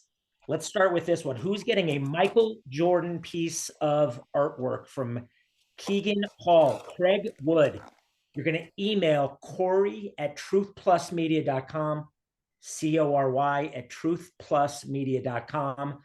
Incredible piece of artwork. I think it's from the 1986 All-Star Game Slam Dunk Contest. Mike or Alonzo, you're going to have to confirm that one for me, but I'm pretty sure it was 1986. Let's do the next spinner, and we'll do a Kobe Bryant. We've got 2 Kobe Bryant pieces. We're going to do a Kobe Bryant piece of artwork. Tim K. Hopefully Tim K is an answer. I think this was from chat. So we can take this answer. Tim K, you're going to email Corey@truthplusmedia.com. We have a Kobe Bryant piece of Keegan Hall artwork for you. Let's do another spin. and we'll do the third piece, which is another piece. I almost wonder what that sound is. That's so interesting. Adam, I don't know how to pronounce your last name, but we're going to give you a piece of Kobe Bryant artwork. And then last but not least, we've got a fourth piece, and I'm going to need to look up what this piece is because I'm totally blanking on it right now. But let's do one more spin of the wheel, and I'll figure this out in just a minute. Oh, I know what it is. AJ, you're winning a piece of artwork from Keegan Hall, and it's Giannis Antetokounmpo. This is a piece that Keegan did with Giannis, I think like 2 years ago. Went to Greece with them. It's part of an incredible campaign. Keegan is on Instagram. Keegan is on Twitter, or X, I guess, as Elon calls it, stupidly. And please email Corey at truthplusmedia.com, and you will get a piece of Giannis Antetokounmpo customized pencil-based artwork. Corey, let's keep this train going. I am so excited about this last panel. Women in leadership, unbelievable. Let's start out with our Dookie, Lindsey Harding, one of the great Duke basketball players of all. Come on, George. He just threw that literally like violently across the room, Mike. Oh, rude. So rude. So rude, Lindsey. So rude. You know where he went to school and you know why he does that, but he's so arrogant about his passion. Oh, that's a projection. That's a projection. We'll stop. Maryland in the house. Maryland in the house. Crystal Yes, Langhorne. Terps. We got Maryland in the house. We got Crystal Langhorne, a WNBA great, a Maryland Terrapin great. Great to see you, Crystal. And certainly last but not least, one of our favorite people on the planet, one of the greatest Native American players ever, men or women, Jaci McCormack is joining us. Jaci was a great college basketball player, and she's even a better person now, running a Native youth organization focused on kids through the sports modalities, especially basketball, called Rise Above up in Seattle. Lindsey, let's go with the Dookie first. We'd love your thoughts. Then we'll go to Crystal. Then we'll go with Jaci, and we'll do a little bit of round horn via Mike and Alonzo, and get you guys on with your evening. Lindsey, what's your thoughts? Welcome. Well, I kind of want to address the first thing you asked when we first got on about is their excitement. And Kamala Harris is a woman. She's a woman of color. She has a multicultural background. She's an AKA Mysara. I am so excited. I never thought that I would see someone that I would say, representation matters, right? That looks like me to be running for president. And it's Spike talked about it, about love versus hate. To me, this is a vote on morals and where you stand and your values and what you really stand for. And I think she's been clear on where she stands and what she stands for and how much she does care. She kind of wears it on her sleeve. You see it with her family. You see it even in the love with her husband. You see it all there. And it's in her laugh they want to talk about, but it's engaging, and it's just great to be a part of that. I'm just really sick and tired of the bullying. I'm tired of the fear. I'm tired of the scarcity mindset. There's enough for everybody. And I'm just tired of that. I'm tired of this level. Like, young men now are seeing this level of masculinity and what it means. Like, real men that I'm around, real men that I've been raised by, don't move that way, don't act that way. So it's really important for the future to see what a real man is about and how secure you can be. Another thing that, going back to the female part of this, I'm a woman of color. It's hard to be Black in this country. It's even harder to be a woman. And to see the other side, I just want to call it the other side, using let's attack her for being a woman as a tactic. Sexism, just blatant sexism, is really disgusting. And I want people to really understand the outrage that people have for racism needs to be the same for sexism, because it is disgusting. Because what are you saying to the young girls and to the women, and frankly, to the whole country about women and what you think about us? So in the end, before you even go to any policies or money or whatever, it is just morally, where do you stand on any of this? And can you sleep at night? So like, that's big for me. And also another part of it is being one of the only few women in what I do, coaching in the NBA, trying to be maybe the first woman to be a head coach in the NBA. I look at Vice President Kamala Harris, and I'm like, hey, if she can run a country, I can run a team. So she's inspiring to me, extremely inspiring. And the last thing I want to say this out here, she has worked and earned to be called Vice President Kamala Harris or Vice President Harris. People very easily just call her by her first name. They're not doing that with Donald Trump. They're not doing it with JD Vance. So respectfully, she has earned that title. Either call her by her full name or her last name and just like really give her that respect, because I think it kind of, in a way, downgrades what she's done. So I'm excited to be here. I'm excited to be on here. I want a future of hope. I want a future of love and happiness. I believe she brings that. And I just want everyone to get out there and vote. If you've never voted, go register. I want to challenge people to get new people registered, donate if you haven't donated. But this really, really is an exciting time for all of us to be here today. Fuck yeah, hit the donate button. It was awesome. That's awesome. Crystal, what you got? First, I got to say hey to Lindsey because we played together in DC. So, hey, girl, how you doing? Good to see you. Good to see you. Hi, everyone. I'm truly honored to be on this call with all of you tonight. I want to tell you a little bit about me and how I got into my role with this storm, because it ties into voting, it ties into this work and why it's so important for me and also the storm. So I played in the WNBA for 13 years. I played 6 years in DC, and then my last 7 years were in Seattle. And so 2020 was my last season playing, and we all know what was going on with 2020. There was an awakening just with all of the social injustice going on. And so on the WNBA side, we were taking a stance. We were talking about Black Lives Matter, Say Her Name. We even helped flip a Senate seat in Georgia. But from an individual team perspective, we were also taking action. Our players were meeting with our ownership group about how we could have more impact, particularly in the Black community. So we created Force for Change, which is our social justice platform to create a more equitable society. So when I retired from the league, since I helped build the platform, the Storm asked me to rejoin the team on the front office side and lead this platform. And so now I've been leading that platform since 2020. And so with this platform, we focus on supporting BIPOC communities, supporting LGBTQ+ communities, the amplification of Black women, and then voting, education, and legislation. So I'm extremely excited to be on this call with you all today. Just for myself and from the storm, we have a passion to make sure that people are staying civically engaged. And we're continuing, especially this year, we're working with organizations from a nonpartisan lens. But for myself and our ownership group, we understand how important this call is for VP Kamala Harris.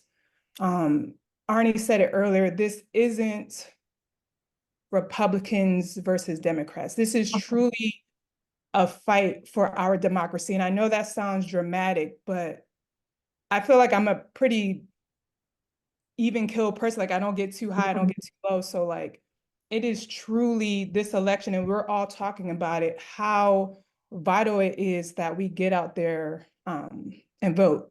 And so most people say sports teams, they should remain nonpartisan. You shouldn't be picking sides. And I think with this call, you can see that people are seeing that it's so much is at stake. You know, we have one leader who wants to unite us, who wants to bring people together. And then we have the other guy who's trying to belittle people. He wants to take us back. And I've never seen, and we've all played the game. It's like, when has going back or staying the same ever worked for any of us? It's never been something that is beneficial for us. So when I think like of what's been going on, like women's reproductive rights being attacked. You know, who thought they would be banning books? Who thought Roe versus Wade would be overturned? There's so many things that are currently happening. And the only way forward to me is with VP Harris, with Coach Walz. That is the only way forward. And I think people, you know, I always tell people, like, I like to joke, I like to have a good time. And I feel like with social media, so many things we make jokes about things, but this is a extremely, like, our democracy, our country is at stake with who we want to be.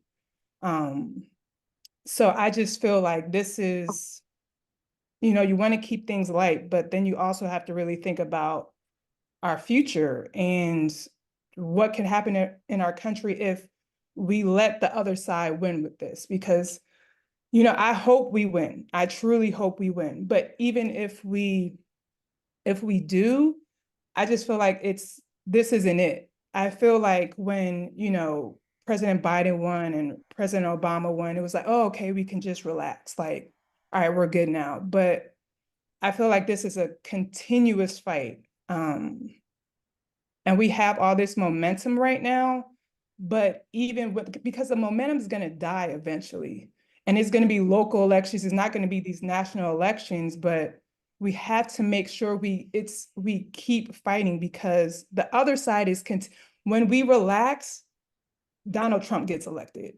When we relax, all of these things happen. Roe versus Wade is overturned. We lose Supreme Court justices. There's so many things when you're not constantly having this. And it's hard because sometimes you just want to you don't want to have that. You're thinking about it all the time, but you have to some extent. And I just feel like everyone who's on this call, you just have to let your voice be heard. And you always have to let your voice be heard, because it's so much at stake. And so that's really what I have to say today.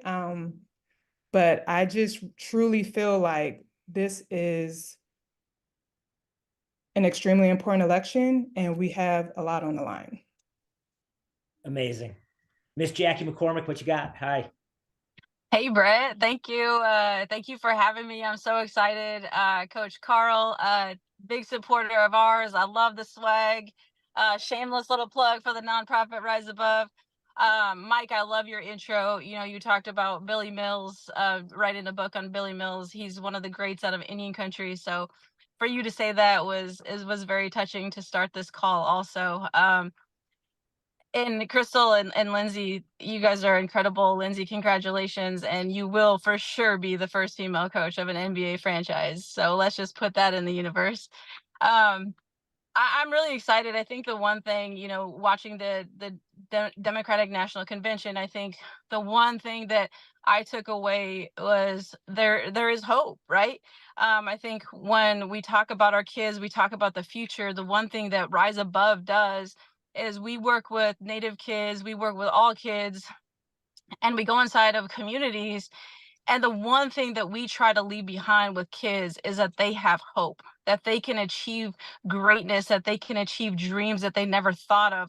But in order to achieve that, they have to be able to see things. They have to see people that represent them, that come from places where they come from, that look like them. So the one thing that I left with is really this country, me, the communities that we're serving. Harris and Walz, they provide hope, and they provide a better future. And, you know, when we talk about the last election, we think about the last election, and some of the things that were said is, you know, we talk about Trump and his path and what he said he was going to do. He said he was going to overturn Roe v. Wade. He said he was going to do all these things, and he did it, and nobody believed it. He has this playbook of the 2025, right? So he has laid out, and we've all talked about it. It's love versus hate. It's empowering people. It's lifting people up, or it's you know, dragging people where he wants to go. So I'm really excited. I think, you know, Native American tribes are the most I don't want to say unrepresented, but nobody really understands the power of the native vote. There are so many tribes in Washington state. We have 29 tribes, right? So the power of the native vote, the power of us coming together as a community to really push this forward, I think is instrumental for us. I would really challenge each of us on this call to really rally around the people who we know want to make changes, who want to do good, encourage those people to vote, put it on your social media, how to register. You have people who've never registered to vote because they think their vote doesn't matter, right? Reaching out to those people. I'm really super excited. My niece is 18 years old. So how cool of a way for her to cast her first vote for a person of color, for a woman of color. It's really exciting. And to kind of keep things light, we joked, I was talking to Judge Jones here in Seattle, and we were talking about how, men have been president of the United States for over 200 years. We're like, let's give a female a shot. So I'm excited to have the Harris Walz campaign. At the end of the day, it's about hope. It's about kids. Coach Walz as a teacher. I just think it's really exciting, and it's really exciting for me to have so much hope and inspiration coming from so many people. And thank you all for putting this call on and having us join. Thank you all for being here. I have to say, this summer has been quite a summer for women of color. You've been killing it, and I think that is fantastic. And I want to touch on a couple of things. Lindsey, when you talked about the sexism, which is ridiculous, I will say that I don't understand Republican women who allow it, who stand for it. Can you help me from a woman's perspective how that mindset works? And Crystal, I love what you said about the Supreme Court, because I think that was something that was lost in the election when Hillary was running. People didn't pay attention to that fact, and it worked out horribly. So how do we keep this momentum going? Because there's a momentum now, and how do we let people know that it does affect you, and you do need to vote? Like you said, Jackie, it's people say, oh, it's just politics. Like, it absolutely affects your life. I'd love to get your thoughts on those topics. Yeah, I actually had a friend who said that. She was like, it doesn't matter who wins, it's politics as usual. And I'm like, what about Roe v. Wade? Like, that's just something that happened right in your face. So just making sure you emphasize these current issues that are happening, like, so people understand, like, these elections have consequences. And I would just say, for me, I can't really tell you what those women are thinking with that. They're unempowered. They might have always been raised and grown a certain way. Maybe they follow their men, maybe they follow their families. I don't know, but I don't know what it is where it's kind of putting you in a box and taking your rights away and continuing to vote for that. It doesn't make sense to me. All I can do is express my feelings, show a different way of possibly thinking, a different way of life. I would call it probably a little more freedom, and you either take it or you don't, but I really can't give an answer for that. Thank you. I'm floored by the conversation on such a high level in so many ways. I love that the part of me about Vice President Kamala Harris that I love is she's gone out there and said, this is not about my gender, this is not about my race. And yet, like you said, there is something about seeing somebody that looks like you that means something. I go back to an old bit that Alonzo Bowden, my friend, did when he said that Mitt Romney went to the NAACP one day and said, I'm the best candidate for the African American. And he said this to Black people. And I'm wondering, like, when I thought about that, Alonzo did that, I think Trump is the same guy. He's telling people that he goes to the NABJ, the National Association of Black Journalists, and says he's done more for Black people than anybody. I don't know if I were Black, it would offend me. I'm white and it bugs me. I'm wondering how you feel. Well, can I just jump in really quick, Mike, and say, when they say things like that, it's really hard to be a comedian because I have to come up with something funnier. I have to come up with something more ridiculous than that. I just say, like, for me, it's like everyone talks about the American dream, right? You can be here, you could be anything. And the moment a woman tries to be something, oh, that's just too much. Like, we really didn't mean it. Do you mean it or do you not mean it? Because if you mean it, she is the American dream. She comes from a background. She looks like a lot of people in this country. We're a melting pot here. And she is living the American dream, going for it. And all of a sudden, it's like, well, we really didn't mean it. Not for you, right? Is the American dream really not for you? And, you know, we're calling them on it. So no, I think this is great. I feel, and I want to get your feelings on this, that they resent it even more. Like when they give that hype about the American dream, and now here's a woman of color who did it, who came from middle class, went to school, worked her way up. She's now the vice president of the United States and hopefully will be president of the United States. And just like you said, they're like, no, we didn't mean you. That doesn't, it's like they're offended because they can't tell their story anymore because she did it. Do you feel that? Yeah, and I feel like because they have so many stereotypes, she's going against everything that they believe, and they don't like it. They have such a narrow view of who is the American dream, who should be successful, who has certain jobs. And when you don't fit into that and you break barriers, they're upset because they want you to stay in your place. It's not meant for you. Sometimes they say it, but it's not meant for you. And that's how it feels at times when we try to break through certain barriers. We can say what we want, but like it really wasn't for you. But then when you do it, it's they weren't ready for it. Jackie, for you, a good friend of mine and Lindsey's for that matter, Mitch Thompson, is part of one of the only bilingual basketball camps in the world, and includes the Yakima and their ability to like teach their children language and culture of the Native people. I looked at the numbers in the battleground states. There are 300,000 people in Arizona who say they identify as Native American or indigenous.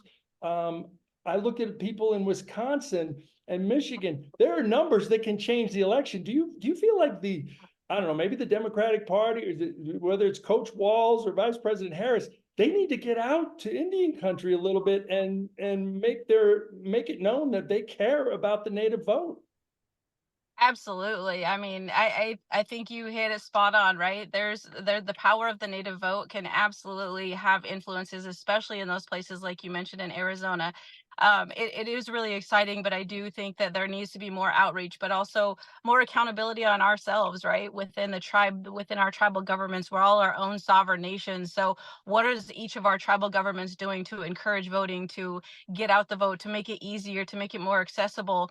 I think the byproduct of this campaign, and if VP Harris goes on to win, or when she goes on to win, there is a positive ripple effect that's going to happen that not a lot of people are aware of. And that is that this country is going to see the very first Native American woman governor. And that is really exciting. So when VP Harris wins, it's going to be an incredible moment also for Indian country to have a Native American woman represented as the governor the first time ever, and that is really exciting. So this election, when they say elections have consequences, that can be both good and bad, and in this case there is a lot of good that's going to happen when this election is successful. And that, Jackie, that's Governor Peggy Flanagan, is that right? Yes.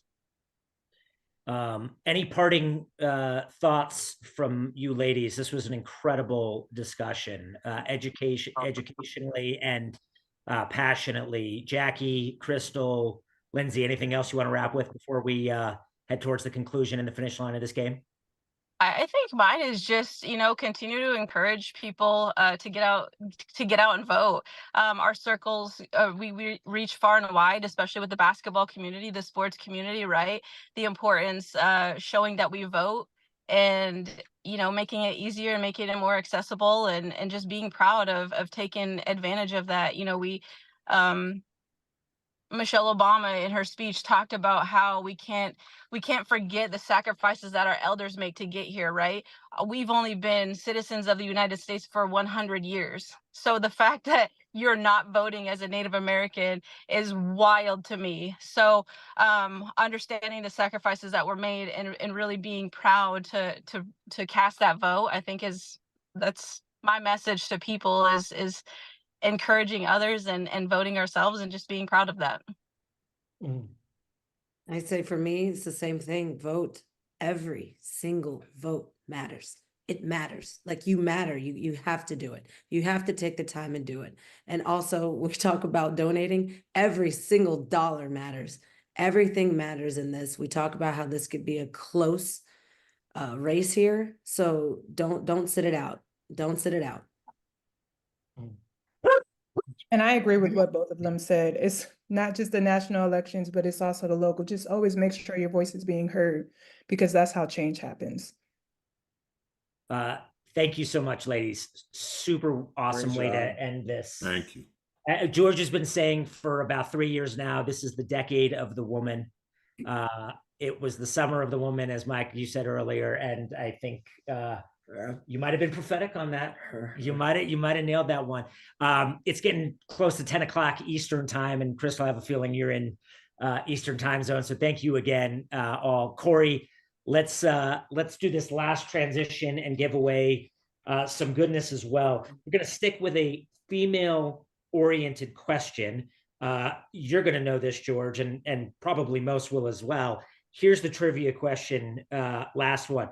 Who was the first WNBA player to coach an NBA team? It's a little bit of a tricky question. There's a little bit of a tricky question element to this. Who was the first I've been 1, 2, 3, 4, or 5. I don't know. Oh, I know what it is. Corey, you don't know? No, I know. Oh, okay. I know. This was fairly recent. This happened fairly recently. Hey, no hints. Stop giving them hints. Let's say, all right. I don't really feel like that was a hit, but okay. Might have been. We'll give it one more second. Nancy Lieberman, Cheryl Miller, Becky Hammond, Sue Bird, or Cheryl Swoops. And again, it's which former NBA player, who was the first WNBA player to coach an NBA team? Alonzo, you know this one, right? I don't. I actually don't. Becky Hammond. I have an idea, but I'm not guessing. Becky Hammond, number 3. Becky coached at one point in time. I don't remember the exact circumstance, but she coached the San Antonio Spurs for maybe a game or a couple of games. I think Pop had some. Because she coached in the summer league, won a game, and then Pop got thrown out of the game, and I think she coached. Yeah, I think that's. Thank you. I think that's exactly right.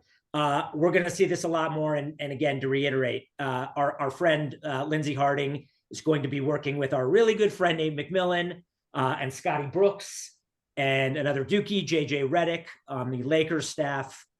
A very interesting year for you all. Very, very interesting year. We'll leave it there.